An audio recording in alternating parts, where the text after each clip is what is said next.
है तो आपका ईगो ऐसा होता है कि रिश्ते ज्यादा मैं जानता हूं, लेकिन याद रख लेना मेरे दोस्त, अगर आपका ईगो आज यहां पर रह गया तो मैंने जो पहला वर्ड बोला था कि ये इवेंट, ये मीटिंग एक नॉर्मल मीटिंग नहीं है, ये आपकी जिंदगी बदलने वाली मीटिंग साबित हो सकती है। लेकिन जीरो बनना पड़ेगा, और जीरो बनने के बाद में जो समझाया जाए सही क्या है गलत क्या है उसका परिणाम बाद में देखना।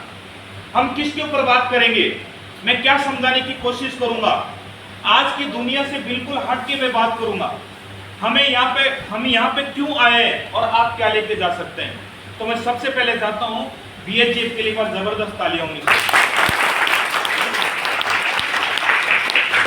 इस संस्था का पूरा नाम है बेस्ट हिंदुस्तान गुड फ्यूचर। क्या है? Best Hindustan good future. सारे बोलो एक बार, best Hindustan good future. Okay okay, thank you. दोस्तों, यानी कि हमारा हिंदुस्तान अच्छा रहेगा तो हम ऑटोमेटिकली अच्छे बन जाएंगे। हमारी संस्था के लिए मैं कुछ चीजें लिख के लाया हूं कि हम इस बिजनेस को क्यों करें, क्या है क्या नहीं है। बहुत सारे माइंड में चीजें आती है कि हमें क्यों जरूरत है इस चीज की। अगर आपको इन चीजों के अलावा कोई चीज दिखती है तो बिल्कुल आज इसको नहीं करना चाहिए, और अगर इसके अंदर कोई चीज आ रही है तो हमें छोड़ना भी नहीं चाहिए। मैंने कुछ चीज नोट की है कि आज का भारत कैसा है और आज के इंसान को क्या चीज चाहिए, किन किन चीजों से गुजर रहा है। आज अगर हकीकत देखा जाए हमें कोई समझाए नहीं तो हम कुछ समझने वाले नहीं। अगर पुलिस वाले चालान नहीं काटे तो हम जिंदगी में हेलमेट नहीं पहन सकते। हमें पता है कि हमारी जिंदगी खराब हो सकती है, मर सकते हैं, लेकिन फिर भी नहीं पहनते। क्यों? हमें करवाना पड़ता है। तो मैं आपको जिंदगी से रूबरू करवाऊंगा कि हम यहाँ पे बैठे हैं तो रियल में क्या है क्या नहीं है, सारी चीजों से देखना। हम इन मुद्दों पे बात करेंगे। अगर वो मुद्दे सही है तो मेरा साथ देना, नहीं तो लास्ट में बोलना कि सर आप झूठ बोल के और टेक्नोलॉजी करके जा रहे हैं। तो सबसे पहला मुद्दा लूंगा, आज हर इंसान जॉब में फंसा हुआ है। हर इंसान जॉब में फंसा हुआ है। क्यों फंसा हुआ है? जॉब उसके सपने पूरे नहीं कर सकती। सच्चाई तो ये, किसी जॉब वाले से जाके पूछ लेना, यानी कि जॉब उसके सपने पूरे नहीं कर सकती है, लेकिन फिर भी हर इंसान जॉब की तरफ दौड़ रहा है। क्यों? क्योंकि दाल रोटी बेच सकता है और वहां पे जाके फंस जाता है। यानी कि एक इंसान चाहे तो अपनी क्षमताओं को, अपने आप को पहचाने तो लाखों करोड़ों रुपए कमा सकता है, करोड़ों रुपए कमा सकता है, लेकिन इंसान अपने आप को पहचान नहीं रहा। क्यों? क्योंकि वो दो कोड़ियों के हिसाब से सामने वाले को बेच। यहाँ पर अदानी फैक्ट्री है, यहाँ पर 10-10, 12-12 हजार से लेके 5 लाख रुपए तक के एम्प्लॉय मिल जाएंगे। आज बेचना हमारे हाथ में है कि हम कितने रुपए में बेच रहे हैं। चाहे तो आप हजारों में बेच लो, चाहो तो लाखों में बेच लो, चाहो तो करोड़ों में बेच लो, आपके हाथ में। लेकिन पहचानना आपको पड़ेगा कि हम रियल में बेच कितने में रहे हैं। हमारे को कोई पता नहीं है। आज हम जो कर रहे हैं उसी में सेटिस्फाइड है, उसी में संतुष्ट है। क्यों? क्योंकि इंडिया का आदमी कंफर्ट जोन में जल्दी फंस जाता है। आज इतनी 150 करोड़ पार जा चुकी है अपनी पॉपुलेशन, 150 करोड़ पार जा चुकी है अपनी जनसंख्या, लेकिन फिर भी अपन उस श्रेणी में नहीं आते हैं जिस श्रेणी में आना चाहिए। आज बड़े बड़े छोटे छोटे देशों को लीजिए, आज वो कहां पे है और हम कहां पे। क्यों? क्योंकि उनका काम करने का तरीका अलग है और हमारा काम करने का तरीका अलग। क्यों? क्योंकि हमारी सोच बिल्कुल छोटी रहती है और उनकी सोच बहुत बड़ी रहती है। तो पहला इंसान फंसा हुआ जॉब में। मैं ये नहीं कहना चाहता हूं कि जॉब बिल्कुल बुरी है, जॉब बहुत अच्छी है। अमेरिका के लोग भी जॉब करते हैं, इजराइल के लोग भी जॉब करते हैं, ईरान के लोग भी जॉब करते हैं, सारे देशों के लोग जॉब करते हैं, लेकिन जॉब के साथ वो कुछ ऐसा करते हैं जो हम नहीं करते। हम सिर्फ एक ही काम करते हैं, हम सिर्फ एक ही काम करते हैं, बाकी के काम नहीं करते हैं। और बाकी देशों के काम हर काम करते हैं, हर काम में एक्सपर्ट होते हैं। आज चाइना हमसे कहीं गुना आगे पहुंच चुका है। क्यों पहुंच चुका है? क्योंकि वो टेक्नोलॉजी के मामले में और सोच के मामले में हमारे से कहीं गुना आगे है। तो पहला तो हम फंसे हुए हैं जॉब में। दूसरा फंसे हुए हैं हमारे पास में टाइम नहीं है। आज हर इंडिया वाले इंसान को पूछना कि भाई साहब ये काम है, वो क्या कहेगा? मेरे पास में टाइम नहीं। चाहे उसकी जेब में पैसा नहीं है लेकिन फिर भी वो बोलेगा टाइम नहीं है। मैंने को लॉकडाउन के टाइम पे देखा था, जिसकी स्थिति खराब थी बिल्कुल, वो भी एक ही चीज बोल रहा था कि भाई साहब नोटबंदी की पैसा कहां से आएगा।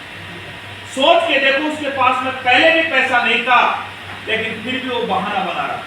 हर इंसान से जाके देखना, गरीब और अमीर, वो एक ही चीज बोलेगा, भाई साहब मेरे पास में टाइम। क्यों? इसके फेस में फंस के हम रह चुके हैं। हमारे पास में कोई अपॉर्चुनिटी आती है तो हम एक ही बहाना बनाते हैं कि मेरे पास में टाइम नहीं। क्या हकीकत में अगर देखना है तो आपका बैंक अकाउंट देखना, अगर मेरे पास में टाइम नहीं है तो मेरे पास में पर डे के लाख, 2 लाख, 3 लाख रुपए आने चाहिए। आज मुकेश अंबानी के पास में मिलने के लिए टाइम है, मुकेश अंबानी को डिनर पार्टी करने के लिए टाइम है, लेकिन एक आम गरीब इंसान को जाके पूछ लेना, वो बोलेगा कि भाई साहब टाइम नहीं है। सच बोल रहा हूं, मुकेश अंबानी से आप अपॉइंटमेंट लोगे तो वो 2 या 3 दिन में मिल लेंगे, लेकिन एक गरीब आदमी को जाके पूछ लेना कि भाई साहब 1 घंटे का टाइम है क्या, तो इंडिया के कहावत है कि भाई साहब जहर खाने का भी टाइम है, यानी कि मरने का भी टाइम नहीं है अभी। यही डायलॉग मारता है और वो इसी डायलॉग में फंस के रह जाता है। तो 2 चीजें बताइए, सही है या गलत है? सही है। ईमानदारी से बताना। ओके, तीसरी चीज बताओ, हेल्थ सबकी खराब होती जा रही है लेकिन उसको हेल्थ को सुधारने के लिए हमारे पास में टाइम। आज लोगों को जाके बात करो कि भाई साहब सप्लीमेंट ले लो, लेकिन लोग क्या कर रहे हैं, नहीं भाई साहब मेरी जरूरत नहीं। चाहे अंदर से बॉडी खराब है लेकिन फिर भी इंसान आगे नहीं जा रहा। 2 साल 3 साल पहले की बात है, जो डेंटल का डॉक्टर था वहां पे बैठा था, मेरा मिलने वाला था। वहां पे एक पेशेंट आता है और वो बोलता है कि डॉक्टर साहब मेरी दांत खराब हो चुकी है। डॉक्टर ने मेरे को बोला, ओम प्रकाश जी ने, कि आज के मैंने इसको 3 साल से बोल रहा हूँ कि तू ये पेस्ट कर, ये चीजें मत खा, ये मत खा, और ये थोड़ा सा काम है तो करवा ले, थोड़ा सा सप्लीमेंट है इससे ले ले, लेकिन ये 3 साल से मेरा नहीं सुन रहा। और आज जब आया, जब इसका पूरी दाढ़ खत्म हो चुकी है, तब ये मेरे पास में आया।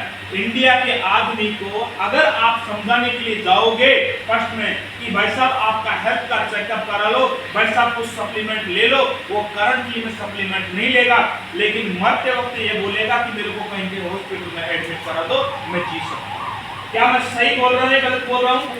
आज इंडिया के जो लोग फंसे हुए हैं, मैं उसके बारे में बात कर रहा हूँ। मैं मेरे बारे में बात नहीं कर रहा हूँ, मैं पूरे के पूरे लोगों, उसमें मैं भी आ चुका हूँ, आप भी आ चुके हैं और भी आ चुके हैं, सब लोग उसमें आ चुके हैं।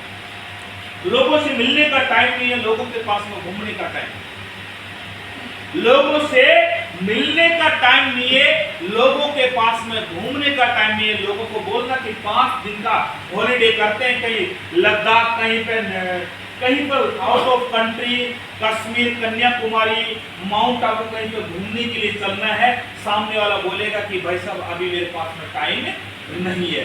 सोच के देखिए हम कौन से चक्कर में फंस के रह गए।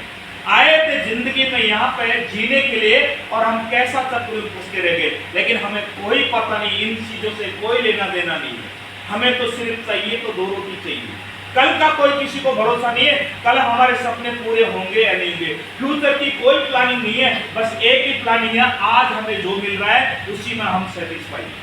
दोस्तों, कितने लोग जो आज जिंदगी जी रहे हैं उससे संतुष्ट है? हाथ खड़ा कीजिए। आप संतुष्ट हो, आप संतुष्ट हो, आप संतुष्ट, यानी कि 4-5 लोग बिल्कुल संतुष्ट है। लेकिन हकीकत देखा जाए 4-5 लोगों से अगर मैं ये कहूं कि आज के बाद में तुम्हारी सामान, अगर आय का सामान रोका जाए, आय बिल्कुल रोका जाए, नौकरी से निकाल दिया जाए और सिर्फ 2 वक्त की रोटी मिल जाएगी, क्या आपको मंजूर रहेगा? किसी को मंजूर नहीं रहेगा। एक फौजी ये कहता है कि मैं देश की सेवा करने के लिए बॉर्डर पे खड़ा रहता हूं, लेकिन उसका 2 महीने का वेतन रोक के देख लेना, वो तिलमिला जाएगा और यानी कि धरने पे बैठ जाएगा। एक टीचर ये बोलते हैं कि मैं इंडिया की शिक्षा व्यवस्था को सही करने के लिए रात और दिन मेहनत करता हूं, मैं लोगों को पढ़ाता हूं, अगर उसका 5 महीने का वेतन रोक के देख लेना, वो भी तिलमिला के रोड पे बैठ जाएंगे, धरना दे देंगे कि हमारा पे आउट नहीं बना, हमारा पेमेंट नहीं बना। सही बोल रहा है, गलत बोल रहा हूँ? यानी कि अगर देखा जाए तो सभी का लक्ष्य एक ही है कि पैसा कमाना, लेकिन मैं पैसों से हट के भी आज बात करूंगा। मैं बात करूंगा हेल्थ एंड वेल्थ, मैं दोनों चीजों की बात करूंगा जो हमें मिल सकती है। और आज जिंदगी में जीने के लिए 2 चीजें चाहिए, वो यहाँ से सारी कुछ प्रोवाइड हो सकती है, लेकिन काश हमें समझना पड़ेगा हम क्या कर रहे हैं, क्या नहीं कर रहे हैं। अगर आपके समझ में आ गई वो चीजें, तो गारंटी अगले 5 साल में आप एक अच्छी लाइफ स्टाइल जी सकते हैं, अच्छी जिंदगी जी सकते हैं। आप नहीं, आपका परिवार भी जी सकता है, लेकिन उसको समझना पड़ेगा, गहराई तक जाना पड़ेगा। सही को सही, गलत को गलत करके जाना। मेरे से एकांत मिलकर सर ये शब्द बोला आपने, बिल्कुल गलत बोला। मेरी एज आज 34 साल की है, लेकिन आज मेरी एज के बंदे आज तैयारियां कर रहे हैं और मैं पूरी तरह से इंडिपेंडेंट हूँ, पूरी तरह से इंडिपेंडेंट हूँ, सारी तरह से इंडिपेंडेंट हूँ। क्यों? क्योंकि मैंने सही टाइम पर सही निर्णय लिया। सही टाइम पर सही निर्णय लिया था। क्यों लिया था? मैंने एक कॉन्सेप्ट देखा और उसमें एक ही चीज नजर आई मेरे को, और वो सबसे बड़ी थी मनी।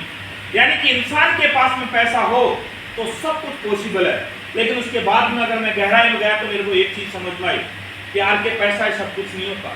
अगर आपका स्वास्थ्य, आपकी हेल्थ ठीक नहीं है तो पैसा कोई काम का नहीं है। मैंने दोनों चीजों पे रिसर्च करना चालू किया और दोनों चीजों पे काम करना चालू किया।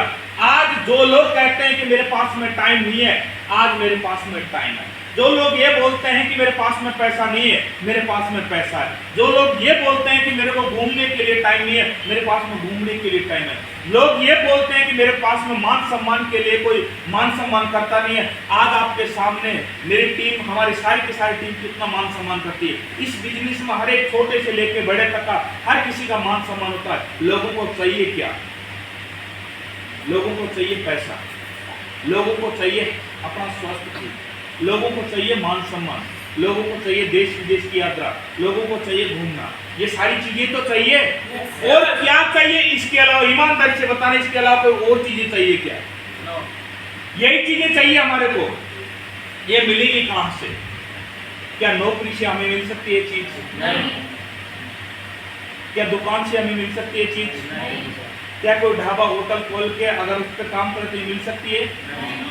अगर मैं आप एक ऐसी चीज के ऊपर बात करूं, ऐसा डिस्कशन करूं जहां से सारी चीजें मिल सकती है, तो क्या आप डिसीजन लेने के लिए तैयार हैं? yes! लेकिन मैं डिसीजन आपके हाथ में छोड़ूंगा, लेना या नहीं लेना। आपके हाथ में छोड़ूंगा, लेना या नहीं लेना, लेकिन समझने की कोशिश करना। अगर आपको लगता है यहां से मेरी लाइफ में परिवर्तन आ सकता है,